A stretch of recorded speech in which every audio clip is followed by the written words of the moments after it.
Participate करने के? आप अपने कुछ अभी थोड़ी देर पहले आप भाजपा की खिचड़ी बोल रहे थे, आप अपने मुंह से ही बोल रहे हैं कि सरकार ने इतनी नर्सरियां खुलवा दी और अभी तो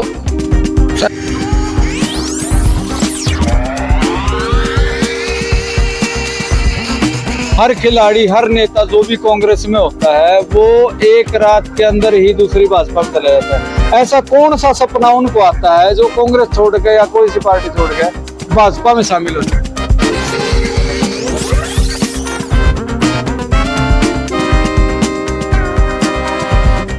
तो दीपक हुड्डा भाई, एक चीज बताओ, विजेंद्र सिंह पहले 10-12 साल तो उन्होंने कांग्रेस में काम किया, तो कुछ दिन पहले उन्होंने भाजपा ज्वाइन कर ली, तो अब इस बात का अंदाजा लगा लीजिए।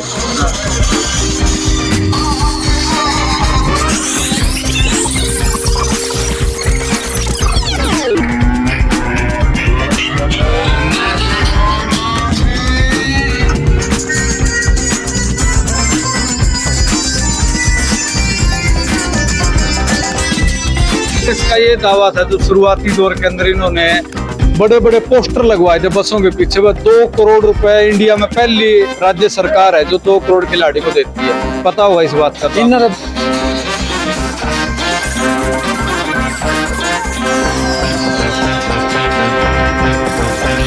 और फिर भी हमारा अच्छा नहीं किया, तो मेरे खिलाड़ी भाई या जो और युवा साथी ये समझते हैं ना कि पार्टी अच्छी, बिल्कुल भी अच्छी नहीं। तो एक गरीब घर का बालक बिना आपके बच्चे को इतने दिन परेशान रखे 5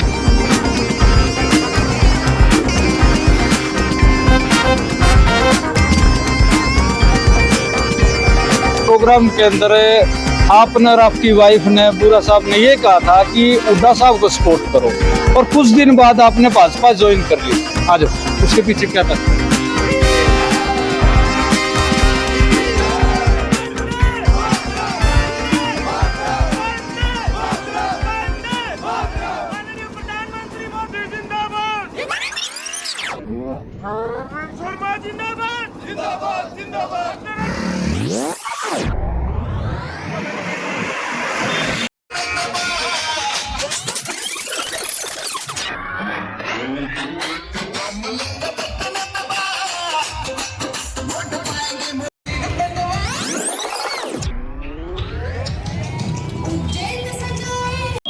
नमस्कार सभी साथियों को, मैं आपका दोस्त आरजे विनय दैया। साथियों, अभी खड़े हो मैम 24C के चबूतरे पर और हमारे साथ हैं दीपक निवास हुड्डा और भाई साहब अर्जुन अवार्डी हैं और भाजपा के अंदर सक्रिय हो चुके हैं।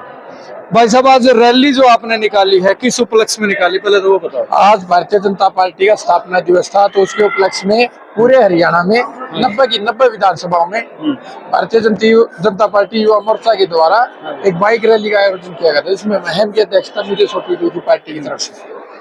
बिल्कुल। अच्छा दीपक भाई साहब, अगर देखा जाए एक प्रोग्राम के अंदर आपने और आपकी वाइफ ने, बुरा साहब ने ये कहा था कि हुड्डा साहब को सपोर्ट करो, और कुछ दिन बाद आपने भाजपा ज्वाइन कर ली थी। आ जाओ, उसके पीछे क्या तथ्य है? मैं एक तो ये बता दूं कि आदमी को समझ क्या है, उम्र से ही आती है। हाँ। हमें पहले इतनी नॉलेज नहीं थी, तो जैसे ही पता चला धीरे धीरे, बचपन से तो कोई इतना समझदार होता नहीं है, तो हमने देखा कि देश की सबसे बड़ी पार्टी जिसने खेलों के लिए और हमारे लिए भी इतना किया है। मैंने सारे जो अंतर्राष्ट्रीय मेडल है, मैंने भारतीय जनता पार्टी सरकार के जब से आई थी तब से ही जीते हैं। भारतीय जनता पार्टी की सरकार 10 साल हो गए। हाँ, इसी सरकार में मुझे अर्जुन पुरस्कार भी मिला है। तो और रही बात, अगर एक खिलाड़ी को उसके राष्ट्रीय प्रतियोगिताओं का भी अगर उसका इनाम राशि नहीं मिलती है तो बौखला जाता है, उसके लिए बहुत बड़ी चिंता होती है। इनाम राशि भी नहीं, मैं आपको बताता हूँ, नहीं मैं आपको वही बता रहा हूँ। और मेरा तो आज तक 8 इंटरनेशनल मेडल का 1 रुपया भी नहीं मिला अभी तक। उसका लोभ देके, जो आप बता रहे हैं कि वहाँ पे हुड्डा साहब को सपोर्ट किया था, उसका लोभ देके हमसे बुलवाया गया था, क्योंकि मेरी डीएसपी की नौकरी तक मुझे दी नहीं गई थी। मैं राजस्थान की तरफ से खेलता हूँ, आपको पता होगा पहले राजस्थान में कांग्रेस की सरकार थी। बिल्कुल। इसमें तो कोई दौरा नहीं है। हाँ, नहीं, राजस्थान में कांग्रेस की सरकार थी। ये बोल के कि अशोक गहलोत से आपको डीएसपी नौकरी आपके आज तक के अंतर्राष्ट्रीय 8 अंतर्राष्ट्रीय वर्ल्ड कप, एशियन 2 बार एशियन गेम्स, एशियन चैंपियनशिप, उनका कैश अवार्ड भी आपको दिलवाया जाएगा।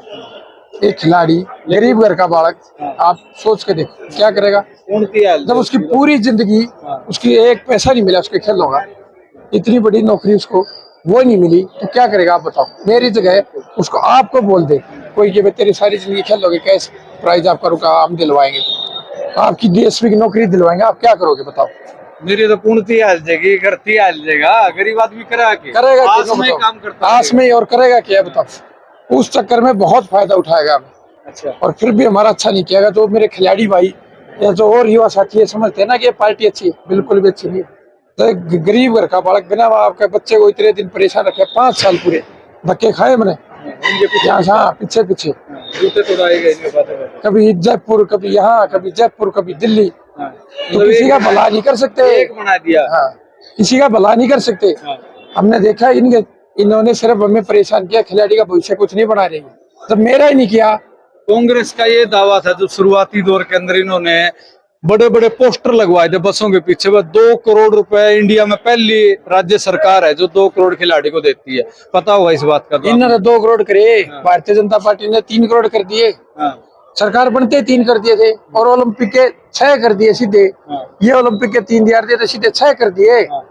और ये तो नेशनल का भी कर दिया। आपको फॉर्म भरने की जरूरत नहीं, नेशनल गेम्स में अगर आपका मेडल आता है तो आती ही जूनियर कोच की नौकरी है आपकी। बिल्कुल बिल्कुल साथियों, नोट कर लो, जो भी साथी नेशनल खेल किया है, जूनियर कोच की तो नौकरी मिलेगी, और जो कैश अवार्ड आपका गेम के अनुसार वो आपको मिलेंगे। तो दीपक हुड्डा भाई एक चीज बताओ, विजेंद्र सिंह पहले 10-12 साल तो उन्होंने कांग्रेस में काम किया, बहुत उनके चलो कि उन्होंने भाजपा के प्रति बहुत सारे खिलाफत में नारे भी लगाए, स्पोर्ट्स के लिए प्रोटेस्ट भी किए, खिलाड़ियों का सपोर्ट भी करा। कुछ दिन पहले उन्होंने भाजपा ज्वाइन कर ली। तो अब इस बात का अंदाजा लगा लीजिए, भारतीय जनता पार्टी दुनिया की सबसे बड़ी राजनीतिक पार्टी है, और देश की प्रगति में इतना बड़ा योगदान दे रही है। आपने खुद बोला कि विजेंद्र सिंह पिछले 10 साल से कांग्रेस में जुड़े हुए थे, चुनाव भी लड़ा उन्होंने ये कदम किस लिए उठाया? उनको देख रहा है कि देश का भविष्य कौन सी पार्टी में, कौन सी पार्टी देश के लिए अच्छा कर रही है। धारा 370, राम मंदिर, खिलाड़ियों का भविष्य, वो एक खिलाड़ी है। विजेंद्र सिंह हमारे बहुत अच्छे साथी खिलाड़ी है। जब आज एशियन गेम्स में भारत देश ने 221 मेडल जीत लिए, पहले 30 मेडल आए थे, इतना बड़ा रिकॉर्ड है। 107 एशियन गेम्स में, 111 पैरा, 114 पैरा एशियन गेम्स में 221 मेडल। आज भारत का एक खिलाड़ी कोई यूएसए में ट्रेनिंग कर रहा है, कोई कहीं कर रहा है, 15-15 करोड़ रुपए खर्च करे भारत सरकार ट्रेनिंग कराने के लिए, तभी ओलंपिक चैंपियन बन रहे हैं हमारे देश के खिलाड़ी। अच्छा एक चीज मेरे को बताओ, जो विजेंद्र सिंह ने एक बात कही थी कि मेरे को रात को सपना आया। हर खिलाड़ी, हर नेता जो भी कांग्रेस में होता है वो एक रात के अंदर ही दूसरी भाजपा में चला जाता है। ऐसा कौन सा सपना उनको आता है जो कांग्रेस छोड़ के या कोई सी पार्टी छोड़ के भाजपा में शामिल हो जाता है? आपने ये जो आपका न्यूज चैनल कब स्टार्ट किया? ये मेरे को स्टार्ट करे हो गए 7 साल। तो आपने जब ये इसकी स्टार्ट करने की सोची होगी तो उसके लिए 8-10 साल तो लगे नहीं होंगे। आपने सोचा कोई अच्छा कार्य करना है तो आपने शुरुआत कर दी होगी। दृढ़ निश्चय के लिए भी समय लगता है। देखो समय की बता रहा हूँ। आपके अंदर है ना, आपको भाजपा ज्वाइन करे कितने दिन हो गए? 2 महीने हो चुके हैं। 2 महीने हो चुके हैं।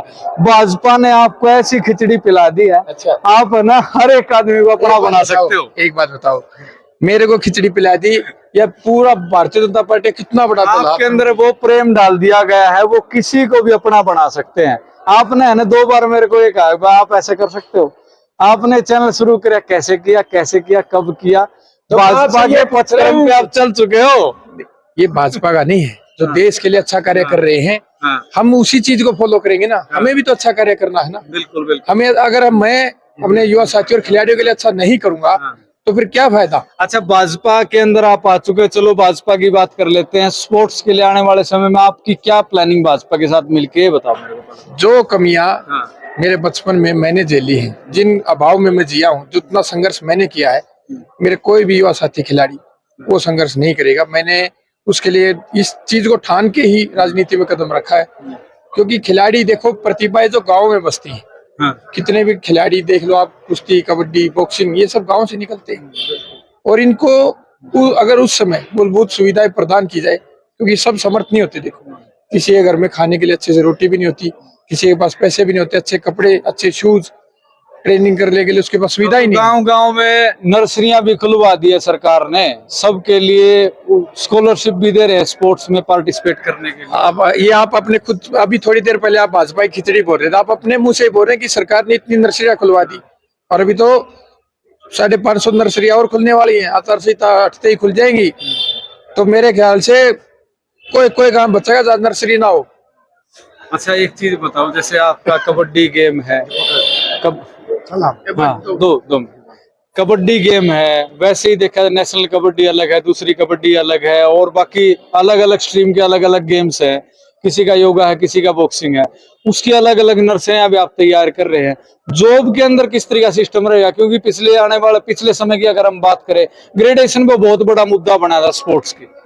देखो ये मुद्दे बनाती विपक्षी पार्टियां जानबूझ के, क्योंकि उन्हें चाहिए होता है कोई मुद्दा खिलाफत में बोलने के लिए। अभी जैसे आपने बोला कि इतनी सारी नर्सरियां हैं, खिलाड़ियों को महीने का मासिक भत्ता भी दिया जा रहा है, इतने सारे खिलाड़ी मेडल लेके आ रहे हैं। खेलो इंडिया स्कीम कितनी बड़ी स्कीम है। पहले खिलाड़ियों के पास एक ही मेडल का इंतजार करते थे कि मैं कब नेशनल खेलूंगा या स्टेट खेलूंगा, कोई मेरे पास सर्टिफिकेट आएगा, उसको नौकरी के फाइल में लगा सकूंगा। अभी आप खेलो इंडिया गेम्स, खेलो India university games, national games, junior, senior, सब जूनियर, कितने आपको सर्टिफिकेट मिल रहे हैं। और डी ग्रुप में अभी कितने बच्चे लगे हैं। तो आप सोच लीजिए कि खेल का भविष्य कितना उज्जवल है। और विपक्ष को तो कुछ ना कुछ बोलना होता है, जब देश इतना बड़ा ग्रेडेशन के अंदर तो खुद हरियाणा सरकार कोर्ट में गई थी, विपक्ष थोड़ी गया था। हरियाणा सरकार जब कोई मुद्दा उठाया होगा, कोई गलत चीज होगी तभी तो गई थी। ज्वाइनिंग तो खुद करवाई थी हरियाणा सरकार ने। स्पोर्ट्स कोटे के अंदर 2018 के अंदर भर्ती हुई थी, 18,000 स्पोर्ट्स भर्ती हुई थी डी ग्रुप के, उसके अंदर 1518 कर्मचारी स्पोर्ट्स कोटे के, उनकी ग्रेडेशन के ऊपर मामला उठा दिया था। तो फिर सरकार ने खुद एक बात बताओ, किसी ने अगर गलत सर्टिफिकेट लगा दिया, गलत ग्रेडेशन करा दिया और उसके डॉक्यूमेंट में कमी पाई गई, तो फिर उसको निकाला जाएगा कि नहीं निकाला जाएगा? बिल्कुल निकाला जाएगा। स्पोर्ट्स में ऐसा बहुत होता है कि आप सर्टिफिकेट भी गलत तरीके से यूज कर लेते हैं किसी दूसरे खिलाड़ी का। चलिए, मैं तो आपके अच्छे भविष्य की कामना करता हूँ। एक जो आपने बाइक रैली निकाली है, एक सीधा सवाल ये है कि मैम में क्यों निकाली? और भी बहुत क्षेत्र है, रोहतक बहुत बड़ा है, वहां भी आप निकाल सकते थे। देखो ये मैं नहीं निकाल रहा, आज भारतीय जनता पार्टी का स्थापना दिवस था, और उसके उपलक्ष्य में हरियाणा में 90 की 90 विधानसभाओं में भारतीय जनता पार्टी युवा मोर्चा के साथ मिलकर बाइक रैली का आयोजन किया गया है आज पूरे हरियाणा में। चुनाव का प्लान है आने वाला? ये पार्टी ने मुझे जिम्मेदारी दी थी कि आप मुहिम की अध्यक्षता करेंगे, एक युवा होने के नाते। ये भी पार्टी का फैसला है। चलिए हुड्डा साहब, आपके अच्छे भविष्य की मैं कामना करता हूँ। आने वाला समय ऐसा ही उज्जवल रहे जैसे सूरज अपने माथे पे लग रहा है, तो आने वाला समय आपका भविष्य और उज्जवल रहेगा। आपके भविष्य की कामना करते हैं। साथियों, हमारे साथ दीपक निवास हुड्डा थे, जिन्होंने बताया किस तरह की रहने वाला स्पोर्ट्स का भविष्य हरियाणा के अंदर। चलिए मिलते हैं नेक्स्ट वीडियो में। अपने प्यार भरे कमेंट वीडियो के कमेंट बॉक्स में देना ना भूले। मिलते हैं नेक्स्ट वीडियो में। धन्यवाद साथियों।